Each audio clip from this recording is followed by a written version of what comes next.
or reconnected with the information back in the days up on Fordham Road in the Bronx. And he had his table set up, and we would interact. And he put me onto some very powerful information, which kind of got me involved. Now, he was doing a lecture series. He's been doing lectures for years. And he would bring all of the elders in, and I would be the youngest one involved or sitting inside of the audience. And the elders would be speaking, dropping profound information. But the question that was burning in my head was, where are all the youth, and how can we take this information and apply it to the youth? Because when I looked in the audience, it was elders. So I took it upon myself to say, you know what? I'm going to be that bridge, that conduit between the elders and the youth. So I began doing these hip-hop music mixes. I was calling them meta music mixes, where I would take the latest hip-hop instrumentals and I would fuse it in with Bobby Hemmett, Phil Valentine, Dawood. I'd fuse all the elders into the hip-hop music. And at first, it wasn't really catching on, but then I started getting calls from all over the country. And people were saying this was a great idea because I want to get my youth involved, but the attention span of the youth is a little different. If it doesn't have some music to it or some visuals, they kind of tune it out. Reading for youth is like a lost art. It's sad, but you can't get them to sit down and read a book anymore, but they will watch YouTube, they will watch these videos, they will pop in this music. So instead of trying to go against that grain, I decided to just roll with the flow. So I started fusing in hip-hop with metaphysics. Now, the further I studied under the masters, Azazel, all of the masters, I'm the first one, usually the first one at the lecture and the last one to leave, and I found a way to funnel that information into a hip-hop vibration, because I'm from the hip-hop community. So if Azariah says something very profound and deep, but it's not translated to where the youth can understand it, it's useless. So I took it upon myself to study it and put a little hip-hop twist on it and give the same information that was given to me, because I'm over 40, but I am still part of the youth. And it began to catch on, and that's why I wrote my first book, Hip Hop Decoded, from its ancient origins to its modern day matrix. I would normally have some with me, but I wasn't coming from home. I was traveling from Brooklyn and all that kind of stuff. And so then, and I was pressed to do a lecture. It took me 5 years to do my first lecture. You know, I was speaking with the youth, and you know, they said, look, brother, you got to put this on camera. And so what I did, I put it on camera, and again, it began to move.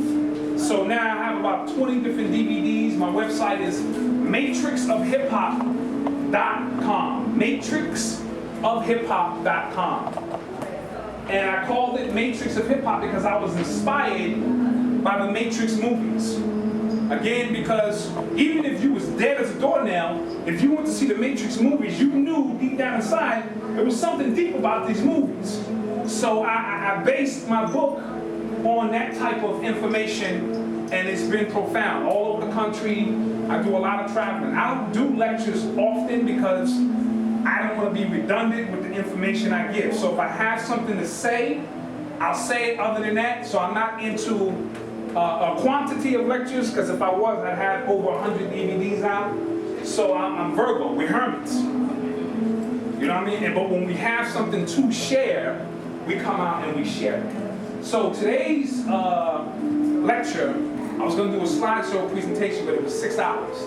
See, studying under these masters, you know, they speak for 6, 7, 8 hours, and I'm trying to get out of that because the youth don't have that much time on their hand. Right. Elders do. The youth, they're on a different time frame, so you gotta hit them and get it over with. So, studying metaphysics, occult science, things of this nature, I wanted to do something a little bit more practical. So when Azazel said he has Metaphysics 101, because we have a new audience of brothers and sisters coming to get this information, but they can't get on the conveyor belt dealing with advanced lessons. So we have to begin to slow it back down and create a practical energy or essence where they can understand. So the title, I'm doing 3 books at one time. I'm doing Hip Hop Recoded, as my first book was Hip Hop Decoded. So the Recoded book is going to put it back together. I didn't want to just leave it in shambles, and so I want to put it back together. I'm doing a story on my life. You gotta laugh to keep from crying. I think everyone should have one. And then I hope my youth can pick up the ball and tell their story. This way the story don't get confused. It's told by me. And then, when my youth get older, they can tell their story and things of that nature. And I'm doing the Parents and Teachers Guide to Understanding Hip Hop. ... Because I want them to understand it metaphysically, astrologically, because our youth are going through a transitional period. They can't explain it, but they're going through something, and this former system of teaching them is not working. And it's not necessarily their fault. All right? So I want to begin to shed some light, so when a teacher sees a child and he's constantly beating on the table, and it's like he's not paying attention, it's not that he's not paying attention, it's this linear method of sitting them in the classroom with fluorescent lighting, and it's 40 kids, and it's one teacher teaching in a monotone system is not going to reach our children. Our children are holistic. So when he's beating on that table, maybe he needs to have his lessons brought to him rhythmically, because everything is rhythm for us. So don't discount that. You know what I'm saying? Or when you see child, they speak in a certain lingo, it's just like when we were youth, we had our own lingo. It's a language. We constantly create new languages to communicate, and communication is everything. So a lot of the parents and teachers disassociate themselves with the youth because the youth are aggressive, they're very brave, they don't fear anything in this day and time, and they're growing at a quantum rate. So if we can begin to understand that and apply it to how we deal with our youth. See, my method of teaching my child, I have children at different ages, but my 15-year-old in particular, when I talk to him about something, whether it's sex or whatever, I take the stance that he already knows. So I'm going to start from there. I don't want to assume you don't know and be naive, because you want to be a parent, teach the child ain't getting it on or don't know. Because when you do that, they shut down. If you act, so I come in, guns blazing. Let's get it on, let's talk about it, because I want them to feel comfortable, and I know they already know certain things. They have more avenues to know about sex and drugs and violence than we ever did. The internet alone is a plethora of information that these children have access to. Now, back in the days when I was a kid, if you had a Playboy magazine, you still couldn't figure that out. You could see some still photos. You'd be like, man, I know it's something funky and nasty, I just can't figure it out. Now the internet is giving them step-by-step instructions on how to get this on. So it's activating their kundalini energy and their sexual energy too early, along with the television and other things that are taking place. So now they're thrust into sex, or even the thought of sex, earlier without the proper preparation. So I want to teach my son all I know at an early age as much as possible, because at least he knows. All right? And then we'll work back, and things of that nature. So we have to begin to embrace our youth in that manner, because they know a lot more than we give them credit for. Yeah. Today's 15-year-old youth is like 20 years old. Mm-hmm. All right, and as long as we deal with them like they're 15, we lose. You know what I mean? So let's begin to deal with them in a different sense. I'm going to do a little bit of reading, a couple of excerpts and stuff, so just kind of bear with me. I can use this, I'm assuming, right? So we'll deal with the history very, very quickly. All right, let me just give you the intro of what I wrote down, so parents and teachers and elders alike can just understand where I'm coming from. I wrote this book not to criticize or glorify hip-hop, but to place it in its proper perspective in regards to its importance in today's society. Hip-hop has created a communication barrier between parents, teachers, and children alike, mainly because it is misunderstood by those who are given a biased view of it via the media. and by those who have misused this power for personal gain. What was once thought of as a passing fad has now permeated every fiber of American culture and abroad. It has crossed every racial, ethnic, and cultural line to become the universal language of a new generation. On one hand, it has united more people than any politician, pope, reverend, or civil rights leader. That's key. These rappers are communicating with our youth, and our youth follow what they have to say like it's law. More powerful than any president or pope or politician. You better believe it. If Jay-Z say this is what we rocking with, this is the clothes we wearing or the alcohol we drinking, you better believe it's law. All right?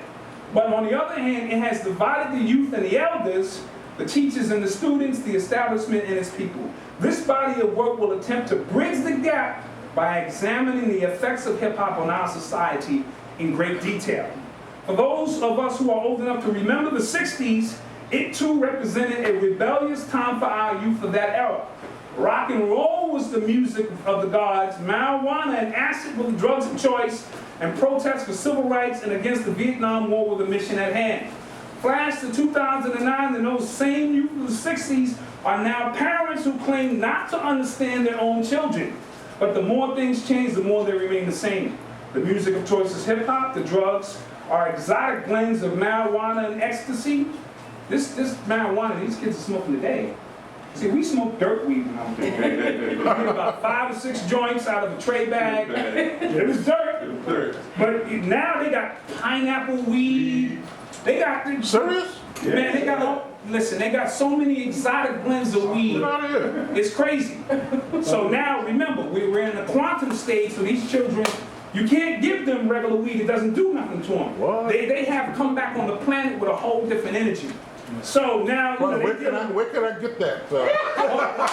Listen, all you gotta do, listen, you go to the local dealer and be like, listen, I want some pineapples, they got certain exotic blends. They have these marijuana conferences where they go in and put on display what it is they sell. Wow. Ecstasy. That's the drug of choice today for these youth. And that's, again, activating that Kundalini energy. You know what I'm saying? So a lot of them are not prepared to deal with that, but it's a social drug. So, when I was growing up, again, it was mescaline, PCP, shit like that. And, listen, mescaline, it was the little purple pill, and you be high for 16 hours, straight. Right. And you didn't have a choice. You could not turn it off. Some drugs, you might drink some milk or something and come down. No. So be prepared when you take these kind of drugs, because they move you in a whole different zone. But now they've found a way to, again, ignite that Kundalini energy. So these kids are in these clubs popping this ecstasy and they freaking out. All right, and their sexuality is a little different. We're going to discuss that. They're very open to a lot of things that we weren't open to when we were growing up, because they're being indoctrinated into it early. All right, and Homeland Security and the war in Iraq dominate the headlines. The music is always a reflection of the heightened times. The more heightened the times, the more potent the drugs become to help escape the burdens of that reality. That reality is further skewed by the distractions of war, high gas prices, home foreclosures, crime, etc. Music is a weapon. A weapon is neutral. It can be used for good, to protect, or evil, to kill. In the case of hip-hop in the early 70s, we used it as a weapon of protest against police brutality, unemployment, and the many injustices that we were faced with on a daily basis. But over the course of time, the barrel of the gun was pointed back at us, and hip-hop became a weapon of its own self-destruction. Drugs, too, can be used to heal or to kill. I don't think I need to explain that. We have a metaphysical audience here. Things that we used to be able to do naturally, now we need enhancers to do based on all the foods we eat, the environment we live in. We used to be able to secrete that type of energy into our bloodstream to help us elevate to certain levels, and we still do it. Like, for instance, if I think about like shrimp, because I hate shrimp, you know what I'm saying? Oh, I love if I think about it, okay, that's cool. But if I think about it, I can automatically secrete in my bloodstream shit that make me shiver. So we all have, whether it's lemon, garlic, whatever it does for you, if you think about it, you can still feel it in your body.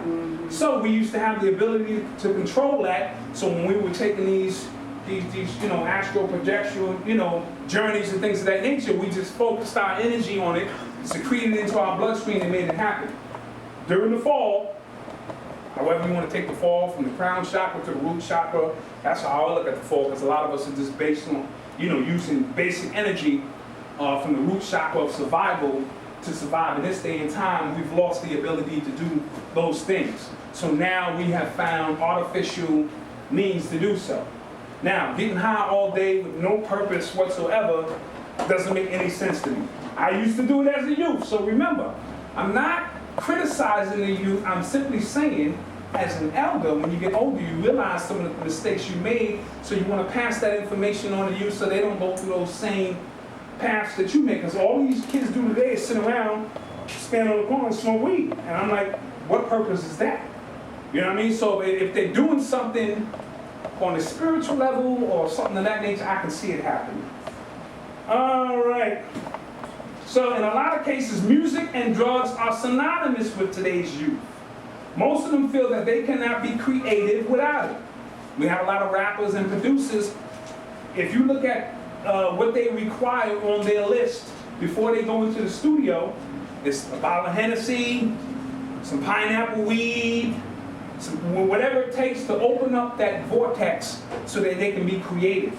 Now, let's be real, Bob Marley, they was all twisted. A lot of them felt that they're not from this reality, so to speak. And to keep them grounded in this reality, they did things, that normal people wouldn't do. So for them to escape sometime, they had to do what they did. You know what I'm saying? I'm not knocking that. A lot of good music came out of that shit. All right. And even though most parents don't want to admit it, the history of music in general will forever be linked to drugs and alcohol. But what the youth have failed to realize is that the drugs are also used to neutralize the weapon of music and to disarm them from their greatest asset, which is to use their voices to bring light to the many ills in the world today. If we are going to deal with the core of the problems we as parents are faced with in regards to our youth today, we must be open and honest about the current state that we live in. While I'm in no way advocating the use of drugs, alcohol, teen sex, and violence, I do recognize that they are a reality within our culture of music, especially but not limited to the inner city youth. One of the biggest mistakes made by parents is to underestimate the level of access that our children have to these vices, especially with the internet, hip-hop videos, the news, etc. It may be more appropriate for parents and teachers alike to approach this subject as if the children and students are well-versed in this matter. At least the dialogue will be a little bit more open, which in most cases leads to more progress being made. This book will not be conventional in the sense that it will try to provide politically correct answers to any of these problems we are facing with our youth. We must explore unconventional solutions, or at least view the situation from an unconventional standpoint if we want to make any true breakthroughs. So whether we are talking about white children from the suburbs, black children from the inner city, or college students on campus, they all have one thing in common, and that's hip-hop. Okay? So with that, I'll give a brief breakdown of the history. And we know that hip-hop is nothing new. We've been dancing, banging on drums, putting up hieroglyphs, and the oracle's been doing this since as long as we can remember. The current vibration of hip-hop, we give credit to Kuher, Africa Bambaataa, Grandmaster Flash, because they kind of they woke a lot of brothers and sisters up by sounding out that drum. Now remember, they took all of those instruments out of the classrooms. So we had at least an outlet to do what we do. Once they eliminated the outlet, we still have to find another way to do what is natural. Like if I'm walking and you tell me I can no longer walk, I'm still, it's innate, it's in me, I'm still trying to find a way to walk. So music is something that we use to heal ourselves, to raise ourselves up spiritually. Music for mere entertainment has always been near the lowest level of the scale, and they know that. See, these diabolical ones know how important visuals are, tones, archetypes, and things of that nature. They know that that's in us and that will awaken us. So hip hop was the first sign that after all the struggles we were going through, we were starting to wake back up. So when Kool Herc would jam in the park, remember, they took the drum away, they got creative. They got these 2 turntables out and began to keep that break beat, which might have been 6 seconds on a record, but skillfully keep the break beat going. So that's the drum, that's the heartbeat, and it drew hundreds of people to the park. All right? When they took away these art classes, say what you want to say, we got them spray paint cans, and we still put those glyphs up, and some of them are so advanced, I still can't decipher them to this day. So you had to be of that school of thought to, you know, because I'd say, dude, I don't get it. You know what I'm saying? They'd be like, brother, the shit say this, say that, because they had that first eye to see it. So those are the dudes who was putting it up on them trains.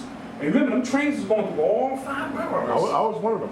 You know what I'm saying? Yeah. You know what I mean? So by going through all 5 boroughs, those archetypal images were waking brothers and sisters up. Mm-hmm. And then they said, listen, I gotta go take what's inside of me and bring it out. That's magic. When you can make the unseen seen or the unheard heard, that's how we do our magic. So these art classes were shut down, and these brothers took it upon themselves to put them images up and do what they do. They took away the dance classes. Not a problem. We put out big pieces of cardboard, and I was one of those dudes. I spun on my head. I was a b-boy first before an MC, and I used to spin on my head. I was a little kid, and that's what it was about. I was fast, because you either was fluid, fast, strong. I think I was fast. I'd be spinning on my head. My mother would be, what the hell is wrong with this boy? Because I'd be in the house practicing. But again, that's a form of communication without using sound. The body in those geometrical formations, we was getting it in. Caparella. Yeah, exactly. It's Caparella. We was getting it in.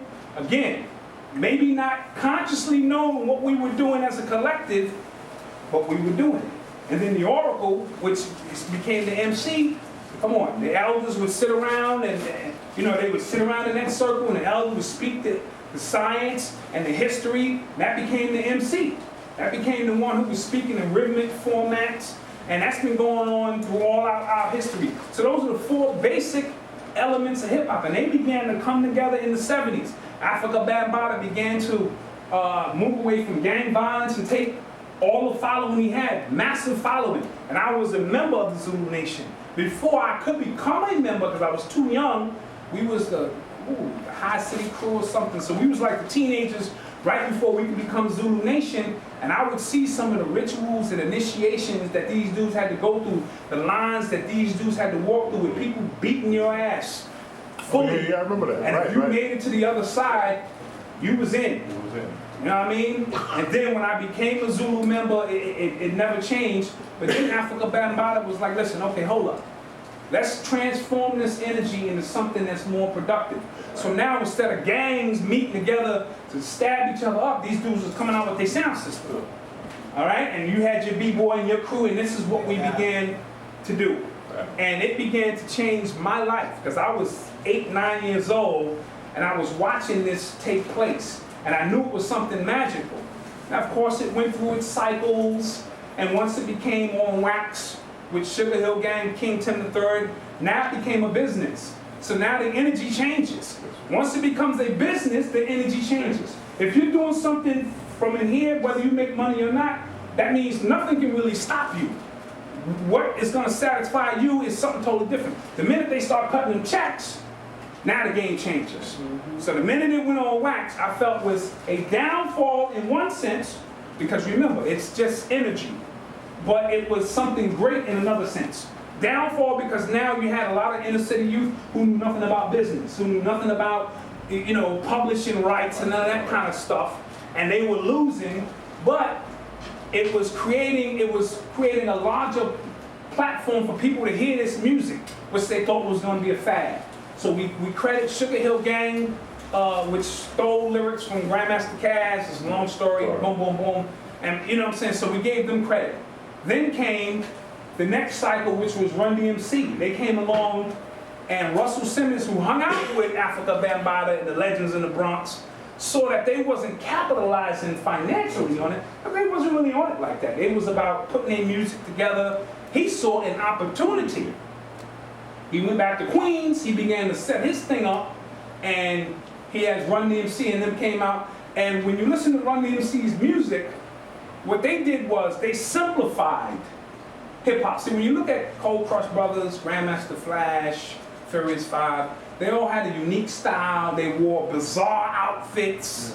You know, it was really, but that was who they were. And they were saying, listen, if you're on that side of the rope, on the outside of the rope, you're not deemed worthy to be on this side. This is how we do what we do. Their showmanship was incredible.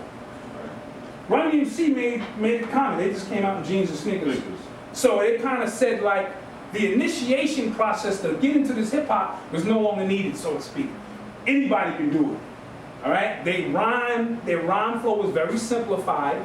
You know, when you had Kumo D and Mel, these dudes who was really taking this lyrical, the verbal lyrical style to a whole nother level. Kumo D is one of the greatest who ever done it. Grandmaster Caz, Melly Mel, they were really taking it, but these guys were just, they simplified it. And the music, the background was rock music. That was Rick Rubin's idea. So what that did was that took what was an urban thing and it brought a broader audience because white people was in the rock music. So they kind of, their alchemy, it was alchemy. They fused and created a new form of alchemy which opened up a whole nother set of doors because these guys were selling millions of records. And I was at them Run DMC concerts and it was 85% white people. It was real weird because you had Run DMC, Public Enemy, and the Beastie Boys. And I'm confused. You know what I'm saying? But that's the marketing plan. Russell was a genius in that sense. So once Run DMC and them opened up all of these doors, you know what I'm saying, and said, look, to the world, they was on MTV, this thing called hip hop is going to be around for a while. Now the door's open. Guess who started coming in the door then? KRS-One, Public Enemy, Rakim, Grand Nubians, X-Clan, Jungle Brothers. Whoa. So now that the door is wide open and the platform is set and the world is watching, then these revolutionary brothers started saying, all right, let's get it in. That's when it became a problem. All right, as long as we was talking about dancing and having a good time, everything was fine. The minute we started using that platform, and you see what Public Enemy and them guys was doing was fusing in speeches from Malcolm X and all of them revolutionaries before, alchemy. Fusing two different time periods together, waking a lot of brothers taking the gold chain off and putting on the red, black, and green medallion. Brothers started locking their hair. So now we reunite. This is a problem. That's right. So they countered that with NWA. NWA came in on the scene. Now when they first came out, they fuck the police, this and that. They had to meet with Bush and all of that. Yeah. Then it became something totally different, strictly gangster music. And I kind of felt they used that to counter what Public Enemy was doing. Remember, we're talking about energy. All right, so you can't, if the energy of the people is moving this way, you have to change the energy of the people somehow. It's like on a chessboard. All right, so they came out with NWA, they came out with Ghetto Boys, and I understood that that was their story, so to speak, but it began to change the way brothers and sisters was thinking. And then they started showing a lot of money. Like, dude, if you rap like I'm rapping, you can make some money. His brothers was like, damn, this revolutionary thing is kind of, you broke with this. There's not a lot of money in this. You know what I mean? So then it began to change, trickle down, and that's what we are today. So, again, that's just a brief of the history. What was once known as a hieroglyph in ancient times has morphed into today's modern-day graffiti. Some may find this to be a stretch because on the surface they are vastly different, but let's examine just how similar they really are. It has been said that a picture is worth 1,000 words. Hieroglyphs are pictures, symbols, sigils, and archetypes used to convey messages. Some tell stories while others may heed warnings or foretell of future events. The original graffiti pieces served the same purpose. They were socially motivated renderings placed on stone walls, usually tenement buildings or subway stations and trains. They were very colorful, very enigmatic, and had to be deciphered to understand their true meanings. The fact that graffiti has been labeled vandalism links back to the elimination of the art programs, leaving a void in the outlets available to express oneself through this medium. So pay close attention to the child that is always scribbling in his or her notebook. And as parents and teachers, make it your priority to allow these creative juices to flow by providing the necessary tools of expression. The fact that hieroglyphs can be traced back at least 3000 BC and has its original in ancient Kemet should always be made known to the youth because it may instill a sense of pride in them, especially black children, since a lot of the textbooks in schools seem to focus on slavery as their point of origin in this world. Knowing that they have a rich history and tradition long before slavery that can be linked in their writings via ancestral DNA may cause them to take their art more serious and draw with a greater sense of purpose. But remember, we have to do our part by enrolling them in art classes or buying the paint and canvases to allow them to participate in one of the true essence of hip-hop. So children who be scribbling all day, they're trying to get something out. They're trying to get these messages out. My daughter, that's all she does. I got her to, paint, set, and let her go to work. And she be like, Dad, what does this look like? And I'd be like, I don't know, man. Tell me, because she's real abstract with her drawings and things of that nature. But I want to create those outlets, and I want her to express herself at all times. A lot of times we bottle up what's really inside because, we either don't have the avenues to pursue it fully, or, they just not giving us the time to do what we do. So for those youth, for those teachers who watch this on tape, allow those children, sometimes allow them to do his homework in a drawing. If it's a history lesson or whatever the case may be, and the child has the problem articulating, because not everyone can articulate how they feel, fine, maybe they can do it, draw your homework. We have to get away from this linear way that they're teaching us in these classrooms because it's killing our youth. That's why they don't go. It's not that they don't want to learn and they want to deal with truth. All right? So let's not sugarcoat nothing. Let's give it to them because they already know it. They just may not be able to articulate it or be able to verify it. So all of this stuff, reading in these textbooks about nothing, dealing with nothing, is not preparing them for the future. And I used to argue with my teachers all the time. And I was hot. I'd come to class stoned, but I still would know, dude, you're teaching me how to fix manual typewriters, but in the real world, they use an electrical typewriter. And he was saying, well, that's what the curriculum is. But after the class, he would pull me aside because he knew I knew what I was talking about. You actually set me back 10 years. I graduate and I know how to fix manual typewriters and can't get a job. So that applies to everything that the youth are learning today. We live in a fast-paced world, and this technology, this is why they know them codes on them damn PlayStation games. Yeah. They know that. They don't know their ABCs and shit, but they know those codes. Yes. All right? They know them BBA, BBB, they know that. Because they came in on a different timeline. All right? So we have to embrace it, so to speak. It's the only reason I do DVDs. I sell 10 times more DVDs than I do books. For every one book I sell 10 DVDs to the youth because they don't have time to sit here and read. But they can pop the DVD in while they're cleaning the crib and pop the joint, and they can get the information. So I have to embrace that. I want you to have the information any way you can get it. All right? So let's keep that in mind and begin to embrace this technology. Technology is not bad. It's how you use it. The internet is not bad. It's all depending on how you use it. YouTube is a great medium for us to give people little excerpts around the world of what we do. Again, once I set up my YouTube account, I'm selling DVDs like crack. You see what I'm saying? As opposed to, now at the same time, you can turn on YouTube and it's a bunch of bullshit. You know, people stripping, all kind of crazy, jumping over cars, cutting cats and shit. You know, that's the way they're using the avenue. But we can use it to our advantage. We got to get out of good and bad. We got to just get out, you know, it is what it is. So utilize it to the best of our ability and we'll get more out of it. All right, let's deal with the breakbeat very clearly. The breakbeat had a direct effect on the b-boys and b-girls who would articulate the message of the drum with body movements. They would place cardboard on the ground and form a circle around it, building up the energy to a fever pitch in anticipation of the breakbeat dropping. Once the beat dropped, each dancer would be given an equal opportunity to show their skills. No two dancers' moves were allowed to be the same because each dancer had a different interpretation of the language of the drum. A lot of that's not going on in this dance. Everybody's dancing the same. Everybody's talking the same.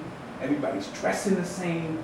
We have a generation of group mind think, which is mind control. Back when I was growing up, it was a violation if you dressed like anybody else. You know what I'm saying? When we was going to the club or whatever, I wasn't telling you where I was getting my shoes from, my hush puppies and shit. You'll see them when we get to the club.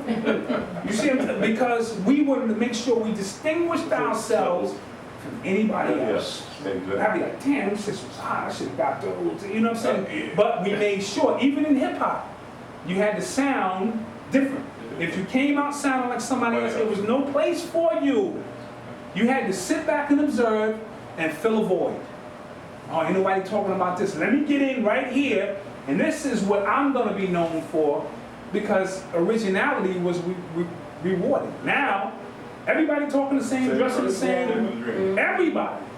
And that's impossible. That means that no one is using their new anymore. That's right. So it's happening everywhere. It's happening in the music. A lot of fault of that is the record labels themselves, because if they set the mandate that we only looking for gangster rappers, rappers who disrespect their women, rappers who talk about destroying their neighborhoods with drugs, if that's what we paying out, we cutting checks. Our youth are geniuses. They will make the necessary adjustments and fill that mandate. And you can't necessarily blame the 17-year-old kid who ain't never had nothing. His father ain't around, mother probably doing what, you know what I mean? That's more money he'll ever see in his life. You mean you're gonna give me $1 million to talk this? Not realizing the effects that it's having on our community. You see, there's different forms of selling crack. There's a physical crack selling, there's a mental, spiritual, you know what I'm saying? So we all have to be responsible, but we have to get our youth to understand the importance of that. Because they just think that, hey, I'm just getting paid. If you don't want your kids to listen to it, you should monitor. And that's a cop-out.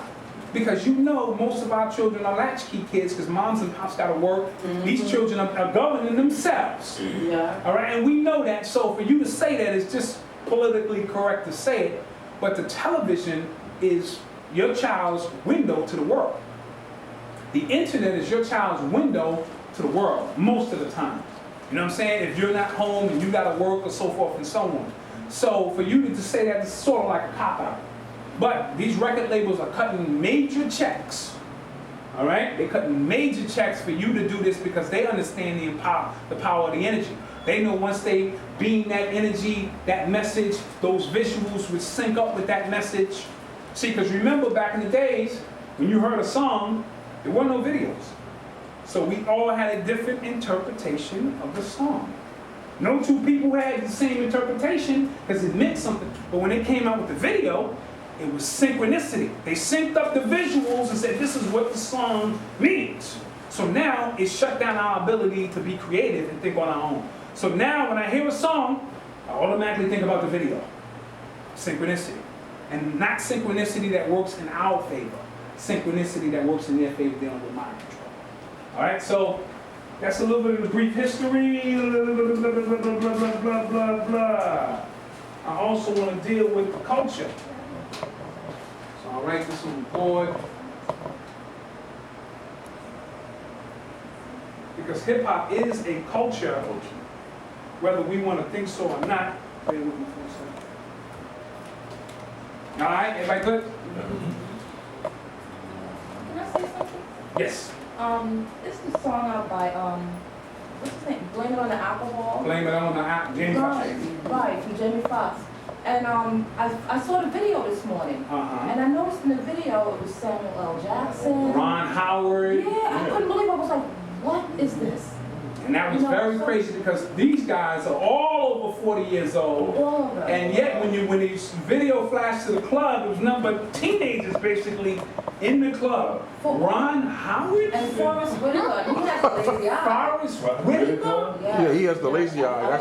Yeah, these guys are in the club. It was sentenced that was It was crazy. Yeah. And Blame It on the alcohol. Blame it on don't take responsibility, right? Don't take responsibility, just blame it on the alcohol. And you know, I don't know about anybody else, but I can only hear one instrument, a drum. That's all I heard, and a voice, that's it. Yeah. That dead eye is from the alcohol?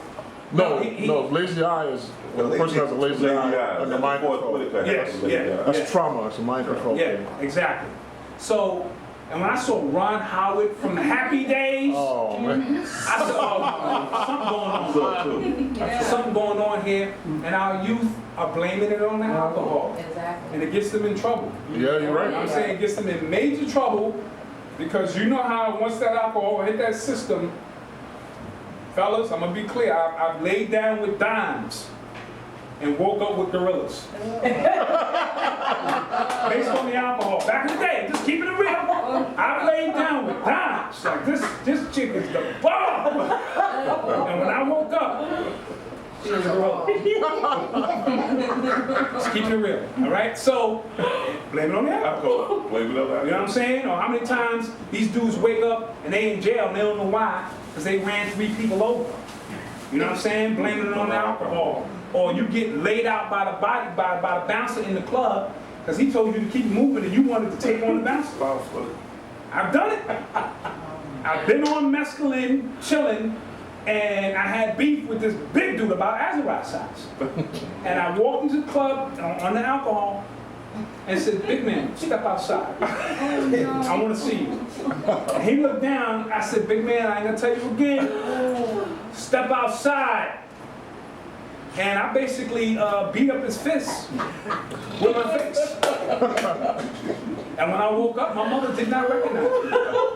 And it was all based on the alcohol. Oh, man. You see what I'm saying? And he ain't had no choice but to lay me out. Because I kept telling, big man, I ain't gonna tell you again, step outside, big man. And I ain't feel nothing. I ain't gonna lie. Until the next day. So our youth, they going through that. You know what I'm saying? They don't know how to master their high or any of that kind of stuff. And the consequences today are deadly. You know what I mean? So you got to be very careful on how we, how we deal with that. All right. So the culture of hip hop is worth discussing because most people do not feel that it is a culture. Well, let's examine the term and definition of the word first, and then we can apply the meaning to hip hop to see where it leads us.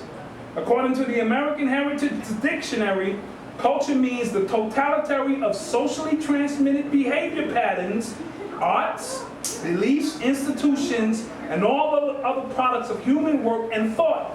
It goes on to state culture is the intellectual and artistic activity and the works produced by it. It is also a means to cultivate.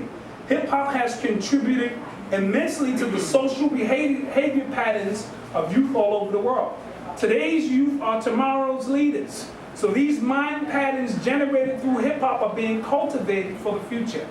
Hip-hop has its own art form, language, laws. Stop snitching. That's a hip-hop law. All right? Political movements, and even its own religion, which is that all religions are welcome. All right? So let's be clear. Hip-hop accepts everybody. As long if it's hot, it's hot. You know what I mean? So there is no set religion that you have to follow through that. Hip-hop as a curriculum will soon be mandatory in schools from elementary to college. Most colleges have a hip-hop program or a hip-hop curriculum, you know what I'm saying, in this day and time. And a lot of them don't know nothing about hip-hop. It's crazy. I went to a forum, and on the panel was none of the pioneers of hip-hop. These dudes in suits, professors, who from Idaho. I'm like, where are the pioneers, the ones who can really tell you what this culture is all about? Studying Tupac's book, and now they're professors on what Tupac was thinking. You know, it's crazy. The older hip-hop becomes, the more it has the opportunity and capacity to branch off from its roots and affect all aspects of our daily life. Just turn on the television or open a newspaper or magazine, or turn on the radio to understand this phenomenon called hip-hop. Even in the 2008 presidential race had a hip-hop influence. All right? Obama was coming out of 99 problems. I got 99 problems, but a bitch ain't one. And that was when he was going against Hillary. He was like, fuck what Hillary talking about. I got 99 problems, but this bitch ain't one. That's hip hop. And then he did a real subtle move when Hillary said something slick, and he said, you know, you just gotta brush your shoulder off. That's what Jay-Z lyrics. You brush your shoulder off, but that's a sign in hip hop. If you do that in hip hop, that's a hip hop thing. I automatically recognize that. So he was making subtle moves. He got a BlackBerry. He can't live without a black. That's hip hop. All of these things are subtle. As a matter of fact, he's like the perfect candidate. He's half black, half white. He's into hip hop. Everything you think. Jay-Z? No, Obama. Obama, okay. That's how I know something ain't right with that. But we'll say that for another time. He is the perfect candidate. All right, so there are many. Hip hop has generated its own economy. You can make a lot of money in hip hop, and from behind the scenes, you can be a film director, accountant. There's so many jobs that hip hop has created now. It's a multi-billion-dollar business. So hip hop is creating its own economics. This is all a part of culture. There are many artists within the hip hop community that have no formal education, but are millionaires. This is a gift and a curse. Because now I have a 16-year-old son. Well, not my son. He's an honor student. He played football. That's just his passion. But you get these 16-year-old kids who figure, I don't need to go to school. I can just sit here and write these 16 bars and make more than my father ever made. And he can do it. So why go to school? Why further your education? This is the mindset of the youth. All right? They can make 30,000, 40,000 a rhyme. Now, that's a year's salary for some people. Sit up, wake up at 1 in the afternoon, 2 in the afternoon. They go to sleep late, they wake up late, they have no sense of order. You follow? They follow in their own script, doing their own thing, because they know they can sit there and write them 16 bars. So that's the mindset, not necessarily bad. The educational system is terrible. But you need to be self-educated, or you still need to learn what your history and the science of who you are is. You still need to learn that. And so that's very key. All right. Soon hip-hop will have its first billionaire. All right. Jay-Z is worth 550 million, 600 million. Diddy worth about the same. They're in a foot race along with 50 Cent to see which one of them. Now, they're already hip-hop billionaires. They are white people, corporations and stuff. So they already made their money, and their kids are already going to go to college, and their kids' kids are set, stuff like that. But in terms of from our own, it's a three-man race right now. Jay-Z, Diddy, 50 Cent. I think Jay-Z gonna be the first to get to that club. Maybe. I mean, your man 50 Cent made 400 million from vitamin. Oh yeah. All right, he owned 10%, and they sold it for billions. And he has video games out. They all crossing over into movies now.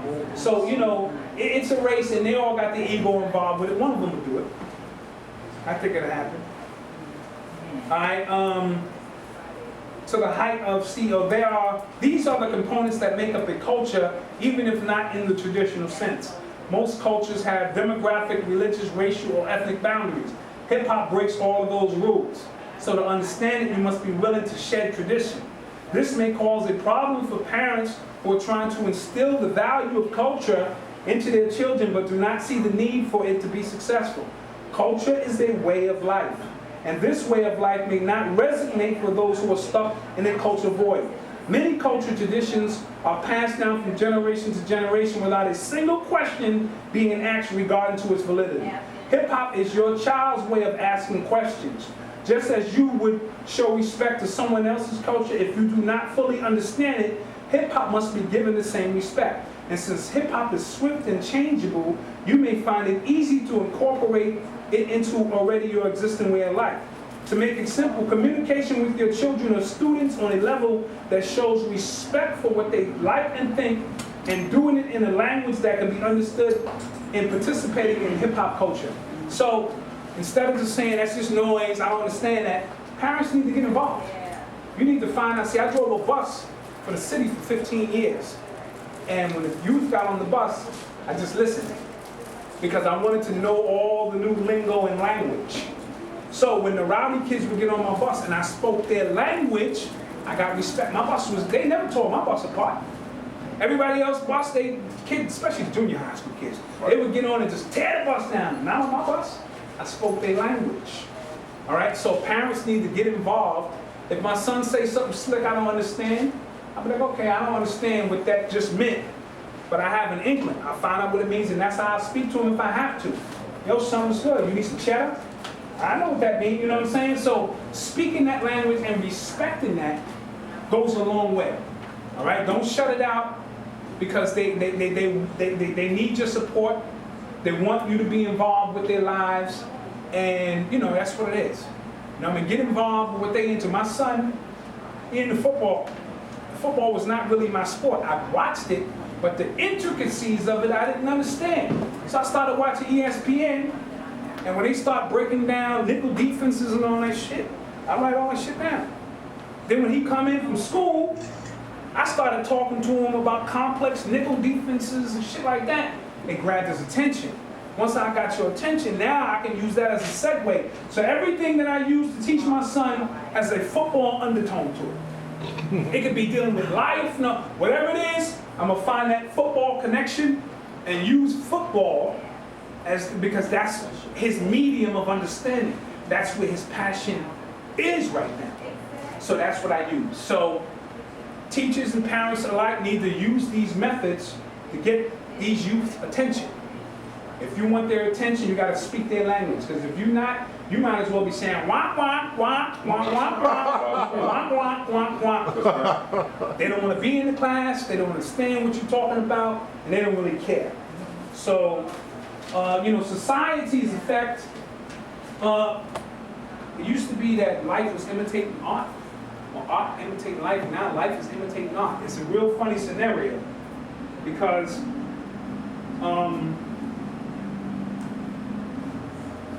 What they put on the screen is a projection that projects back at us, and we actualize the event. So therefore, you need to change tape?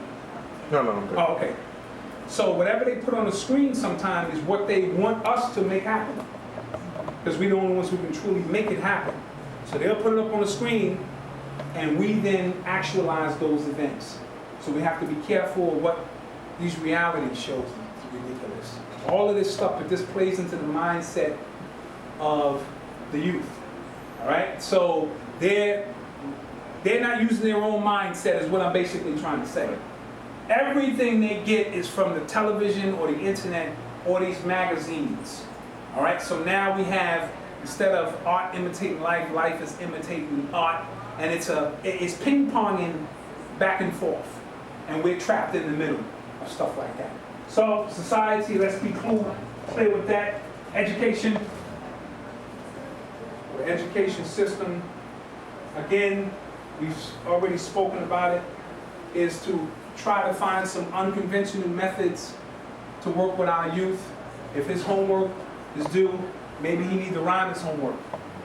If he an MC, because the teacher know, oh, you an MC? All right, I'm gonna let you do your history report, rhyme the whole damn report. And you'd be surprised what his ass will do. Rhyme his whole report.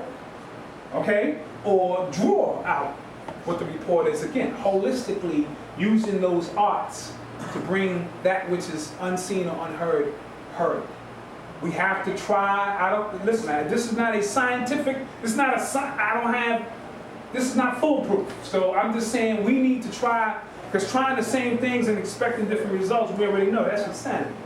So we have to find or give them the platform to do what they do and see, you know, because you still got to read the history book, because I'm not going to let you rhyme your report and it don't have no facts in it, or whatever the case may be, or the dates ain't lined up. So if you read it, but you're not good at writing and articulating, but you're good at speaking in rhythmic form, teachers and parents got to accept that. You know what I'm saying? Every time my son wants something, no matter what it is, he might want a tattoo or something.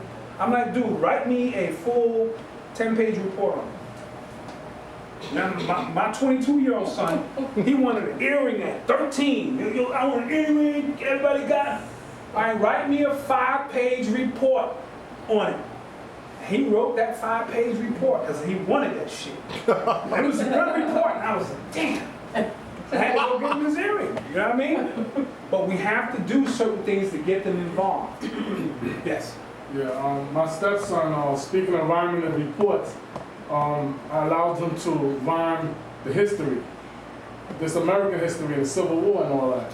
So now it actually became more work because he had to find which each leader done and then make it into a rhyme, which was more studying than if he would have Yes. just did it the old way. Now the dilemma is, the reason why I brought this up is because the teacher said, in a way that's stooping to their level.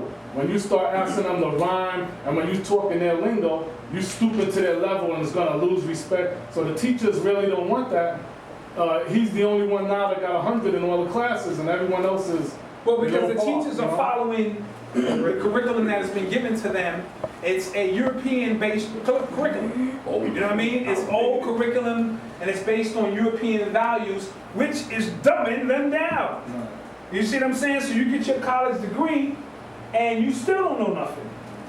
If you have a great memory, you can get a college degree. Because all you need to do is retain information. And my teachers hated that because I had a photographic memory. So I would miss most of the school year, and I'd come in and get 100 on the test. Because if you gave me this stuff, it was easy. I just knew it. And they would hate it, like, oh, I'm gonna fail him. But I had the highest grades in the class. Me and my partner, we both had photographic memories. We would cram the night before the test, and come and get 100 on the test. Teacher hated that, you know what I'm saying? But if you can do it, because all the information that they give you is really useless in a lot of senses, you know what I'm saying? You know what's practical, what you're gonna use. All of them classes about their history and all that, useless. You're not gonna use none of that when you get out in the real world. But if you can retain information, and it's funny because my queen and her cousins were studying for this citywide, they wanted to be licensed health instructors or insurance. There was a lot of studying, and I was just helping them along. You know, I would test them and stuff like that, but I got a photographic memory. I said, fuck it, I went and took the test, now I'm licensed. It's some shit that I don't really care about. You know, but I was just with them so much, preparing them. I said, well, hey, let me take the test. Banged it out. Licensed. You see, so the educational system we know is a little twisted. You know what I'm saying? It's a little twisted for our youth. And they sit in them classrooms, they overcrowded, the fluorescent lightings. You know, they sit there and they don't learn. They agitated, you know what I'm saying? They want to get out and do something else. But they forced to sit there and it shuts them down. That's true. It really shuts them down, especially our youth. Our youth gotta be, you know what I'm saying? They need to put them classes in a circle. They need to give them a chance to express. Right. They need to really get it in. Preschool and kindergarten. Yes, that's how they do it. Yeah. You know what I'm saying? Then they shut you down and they get you in them classrooms. And them hallways look just like Rikers Island. And the windows with the Right. gates. They're preparing you for the next step. This is a system. It's business. So they're moving you right from school to prison. You get to prison, you're like, damn, this shit look familiar. Yeah, I know. Sex.